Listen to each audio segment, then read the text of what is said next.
श्री हरिवंश महाराज जी। महाराज जी, मैंने कुछ ही दिन पहले कॉलेज जाना शुरू किया है। वहाँ जब मैं अपने सहपाठियों से बात करती हूँ तो वो हमेशा लड़कों और अपने बॉयफ्रेंड्स की ही बात करते रहते हैं, जिसकी वजह से मुझे उनसे बात करना अच्छा नहीं लगता। जब बात नहीं करती तो अहंकारी कहते हैं। वो अहंकारी ठीक है, लेकिन बात करना ठीक नहीं। अहंकारी को हमको कहें या हमको बेवकूफ़ कहें या पुराने ज़माने की कहें, ये बात ठीक है, लेकिन हमको ऐसे बच्चों से बात नहीं करनी जो हमारे अंदर गंदी बातें डालें, जो गंदे संस्कार डालें, जो गंदे मार्ग में बढ़ने के लिए कहें। मित्र वही होता है जो अच्छे मार्ग में बढ़ावे, कुपंथ का त्याग कराकर सुपंथ में चलावे, उसे मित्र कहते हैं। बिल्कुल आप अपने को सुरक्षित रखिए। देखो, जब तक आप पढ़ाई में हो, जब तक आप अपने जीवन को किसी पद पर, किसी उन्नति पर ना, तब तक मनोरंजन में मत लगो। ये जो देह का गलत संबंध है, ये तुम्हारे मन को इतनी जल्दी खींच लेगा कि फिर पढ़ाई में भी मन नहीं लगेगा, आपको अपने मम्मी पापा की आज्ञा का पालन करने का मन नहीं लगेगा। धीरे धीरे आप व्यसन में उतर जाएंगी, धीरे धीरे आप गंदे आचरणों में उतर जाएंगी। तो जो आप हमारे देश में आकर के कोई उन्नति करने वाली थी, वो आपसे नहीं फिर हो पाएगी। देखो, हमारे देश में आजकल माताओं बहनों का बहुत बड़ा स्थान है। राष्ट्रपति भी हमारे देश की देवी ही है। तो ऐसा नहीं कि बच्चियां, देखो बच्चियां जाकर बॉर्डर में राइफल गन लिए हुए गोली खाने के लिए तैयार है। कभी भी कहीं से भी गोली आ सकती है, लेकिन हमारी बच्चियों में कोई कमी, वो पूरे। पर अगर हम स्कूल पीरियड में ही अपने मन को विभाजित कर देंगे व्यसन में, व्यभिचार में, ये गंदी बातों में, तो हम आगे उन्नति कैसे प्राप्त कर पाएंगे? अभी हम बच्चे हैं। जब आप बॉयफ्रेंड बनाओगे, जब आप गलत विचारों में फंसोगे, तो एक दूसरे के विचारों का आकर्षण होगा और वो तुम्हारे चिंतन पर दबाव डालेगा, चाहे वो कामासक्त करके, चाहे वो काम क्रीड़ा के बाद का दबाव। वो दबाव आपको धीरे धीरे व्यसन की तरफ ले जाएगा और व्यसन का दबाव पतन की तरफ ले जाएगा। देखो, बच्चा बोला ना कि हम जब स्कूल में जाने की, तो स्कूल के हमारे मित्र हमको ऐसा, और अगर हम वैसा नहीं चलते तो हमें अहंकारी। तो अब इस बच्चे से पूछो कि तुम्हारे संग में कितने ऐसे हैं जो तुम्हारा साथ देने वाले हैं? कोई साथ नहीं देगा, उपहास और करेगा। हमारे परिवार हो, हम आपको सुधारने के लिए प्रेरणा करते हैं कि आप ऐसे आचरणों से यदि युक्त रहेंगे तो आध्यात्मिक और आधुनिक दोनों उन्नतियां आपके पतन की तरफ चली जाएंगी। अगर आप संयम से रहेंगे तो आप आधुनिक और आध्यात्मिक दोनों उन्नति को प्राप्त हो सकते हैं। तो आप बच्चा अपनी स्थिति में रहिएगा, किसी के चक्कर में मत पड़िएगा। कोई अहंकारी कहे या कोई पुराने जमाने की कहे या कोई बेवकूफ़ कहे, हमको इन बातों से लेना देना नहीं। हमें धर्म से चलना है, पवित्र होकर चलना है। आयुषी मिश्रा जी, मथुरा से। राधे राधे महाराज जी। महाराज जी, मैं भगवान हनुमान जी को इष्ट मानती हूँ एवं सीताराम जी का जप करती हूँ, परंतु मुझे कृष्ण भगवान और दुर्गा माता से भी प्रेम है। देखो, अभी प्रेम नहीं है, बात समझो। अभी प्रेम नहीं है, अभी उपासना और साधना चल रही है। तो जिधर देखो उधर अपने ही प्रभु हैं। दुर्गा जी में देखो तो अपने प्रभु दिखाई देते हैं कि माँ है, भगवान शंकर में देखो तो पिता है, गणेश जी में देखो तो बप्पा है। जहां देखो अपने ही प्रभु दिखाई दे रहा है, लेकिन इसे प्रेम नहीं कहते। ये उपासना है, भक्ति है, लेकिन जब प्रेम आएगा वो एक में होगा।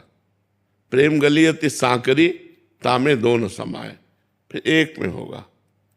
हमारी जबान कट जाए अगर दूसरा नाम निकले, रसना कटो जो अन्न रटो, निरख अन्न फुटो नैन, श्रवण फुटो जो अन्न सुनो, श्री राधा जस बहन। देखो, उद्धव जी समझाने आए गोपी को कि श्री कृष्ण ब्रह्म है, आत्मा है, वो कभी तुमसे बिलग हो ही नहीं सकते। तो गोपी जन कहती, उद्धव मन न भय 10-20, अब एक हो तो सो गयो श्याम पे, अब को आराधे ईस।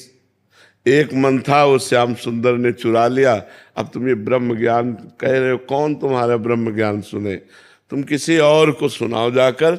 नाहिन रहो हियमा ठौर, नंद नंदन अछत वानिए को। जब नंद नंदन हमारे हृदय में विराजमान, अब जगह नहीं रह गई तुम्हारे ज्ञान सुनने की, तुम्हारे ज्ञान सुनने की अब जगह नहीं रह गई। इसे कहते हैं प्रेम। श्री कृष्ण प्रेम, राम प्रेम, शिव प्रेम, वही एक परमात्मा है। पर जब प्रेम होगा तो फिर दो नहीं, फिर एक में होता है। जैसे भगवती अम्बा पार्वती जी भगवान शिव के लिए तपस्या कर रही, तो सप्त ऋषिजन आते हैं, पूछते हैं कि देवी आप किस लिए इतनी कठोर तपस्या कर रही? सूखा बिल्व पत्र खा के, सूखा बिल्व पत्र एक ऐसे पाके तपस्या करते थे। अपर्णा नाम पड़ा तभी माता जी का। तो उन्होंने कहा भगवान शंकर को पति रूप में प्राप्त करने, न मकान है, न ऐश्वर्य है, न वैभव, चिता की भस्म लगाते हैं, बरगद के नीचे रहते, ऐसे वर्णन करने लगे क्योंकि उनको परीक्षा लेनी थी। हम तुम्हें ऐसा दूल्हा दिलाते हैं जो त्रिभुवन पति है, भगवान श्री हरि। तो माता जी ने क्या कहा था? माता जी ने कहा महादेव अवगुण भवन और विष्णु सकल गुण खान। माना आपकी बात, लेकिन जही कर मन जही सन रमे ते ही सन काम। कोटि जन्म लग रगर हमारी बरऊ सम्मुनत रहो कुमारी। करोड़ जन्मों तक मैं जन्मूंगी और हर जन्म तपस्या करूंगी और यही मांगू कि भगवान शिव हमारे पति हो। कोटि जन्म लग रगर हमारी बरऊ सम्मुनता रहो कुमारी। अब वरण करूंगी तो शिव को ही, नहीं तो कुंवारी शरीर त्याग दूंगी और फिर भजन करूंगी, फिर भगवान शिव को प्राप्त। ये है प्रेम कि दिखा रहे कि विष्णु से कोटि जन्म लग रगर हमारी भरऊं शंभु न तरहाऊं कुमारी। तो जब प्रेम आएगा वो एक में हो जाता है, और जब तक प्रेम नहीं आता तब तक साधना होती है, और साधना में सब होता है। हनुमान जी, राम जी, सीता जी, श्याम जी, कृष्ण जी, मतलब विविध प्रकार। आप देखो घर में पूरे सब देवता मिलेंगे नहीं मिलेंगे, लेकिन जब प्रेम की उपासना आएगी तब उसमें एक हो जाता है, समिट जाता है। समिटे सो आशिक फैले सो जमाना, वो समिट जाता है प्रेम में। फिर दूसरी तरफ नेत्र उठते ही नहीं। भगवान वो स्थिति कब आती? करती रहो, नाम जप करते रहो, नाम जप करती रहो, यही साधना करती रहो। जब हम शुरुआत किए थे ना, तो इतनी चालीसा पाठ करते थे, हनुमान चालीसा, शिव चालीसा, ये चालीसा, वो चालीसा, ये पाठ, वो पाठ। धीरे धीरे धीरे धीरे धीरे धीरे वो आगे बढ़ा जाता है। अब ककाहरे ना आवे तो डिग्री कहाँ से पा लेगा?